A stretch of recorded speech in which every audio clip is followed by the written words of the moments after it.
Hello दोस्तों, welcome to my YouTube channel. मैं आपका देवेश वर्मा जी की नगरी पुष्कर राजस्थान से। आज मैं जो आपको घटना बताने आया हूँ वो बहुत ही ऐतिहासिक, बहुत ही महान घटना है। दोस्तों शुरू करते हैं। आप सामने जो आप पहाड़ देख रहे हो और उस पे आप जो मंदिर देख रहे हो वो दोस्तों कोई नॉर्मल मंदिर नहीं है।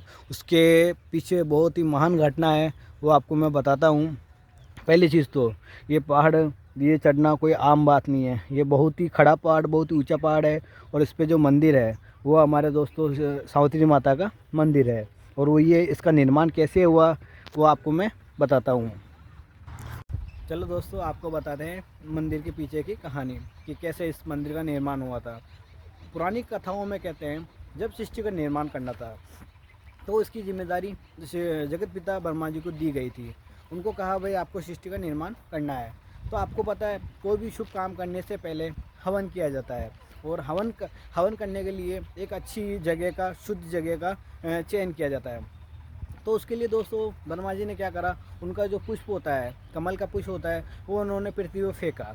वो पुष्प जहाँ पे आके गिरा वो अपने, ये जगह है पुष्कर, जहाँ पे वो पुष्प आके गिरा और इसी जगह को उन्होंने हवन के लिए चुना गया। तो फिर सारे देवतागण उस अपने यहाँ पुष्कर यहाँ आए थे आके, और शिष्य का निर्माण करना था। चारों तरफ हर्ष उल्लास का माहौल था और खुशियाँ थी। और फिर हवन की तैयारी में सब जुट गए। अब आपको पता है दोस्तों, हवन के अंदर पुरुष अकेला नहीं बैठ सकता, साथ में उसकी पत्नी का भी बैठना अनिवार्य होता है, वो शुभ माना जाता है। फिर दोस्तों आपको पता है ब्रह्मा जी की पत्नी थी सावित्री माता। सभी देवतागण नीचे पुष्कर आ गए और सब अपने हवन में बैठ गए। हवन का एक मुहूर्त था, वो निकला जा रहा था और ब्रह्मा जी भी बैठ गए हवन में। तब सभी को सावित्री माता का इंतज़ार था। वो अपने कक्ष में तैयार हो रहे थे हवन के लिए, क्योंकि हवन बहुत महान था तो वो तैयार भी उसी हिसाब से हो रहे थे। तब नारद मुनि जी को, उनको कहा गया कि आप उनको, माता श्री को बुला के लाइए। तब नारद मुनि उनको बुलाने गए। और नारद मुनि का स्वभाव थोड़ा चंचल है, वो आप सभी को पता है। तो उन्होंने कहा, वहाँ जाके उन्होंने कहा कि हाँ अभी हवन में समय है। तो उन्होंने वहाँ पे उनको जल्दी के लिए नहीं कहा। और इधर सभी देवतागण माता श्री का इंतजार कर रहे थे। तब विश्व कल्याण को, सृष्टि को देखते हुए, सृष्टि की रचना को देखते हुए सभी उसका मुहूर्त निकला जा रहा था, मुहूर्त का वेट कर रहे थे। जैसे ही मुहूर्त का समय आया, माता श्री नहीं आए।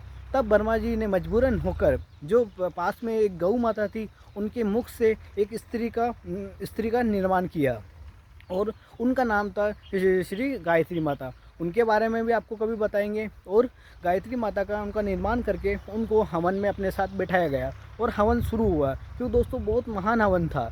इसके लिए मुहूर्त का समय निकल जाता तो अनर्थ हो जाता।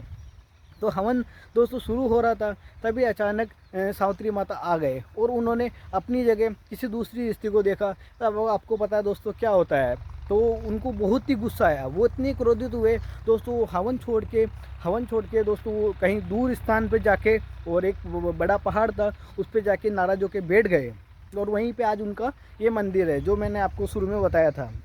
और उन्होंने दोस्तों ब्रह्मा जी को श्राप दिया।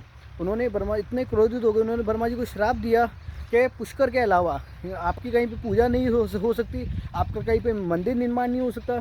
इसलिए दोस्तों आपको पता है ब्रह्मा जी का मंदिर एकमात्र केवल पुष्कर में है। दूसरी जगह मंदिर का निर्माण करने की कोशिश होती है पर नहीं होता। पर मेन जो मुख्य मंदिर, बड़ा मंदिर है, वो हमारे पुष्कर में है, जिसके लिए लोग दूर दूर से आते हैं दोस्तों। और ये है सावित्री माता का मंदिर।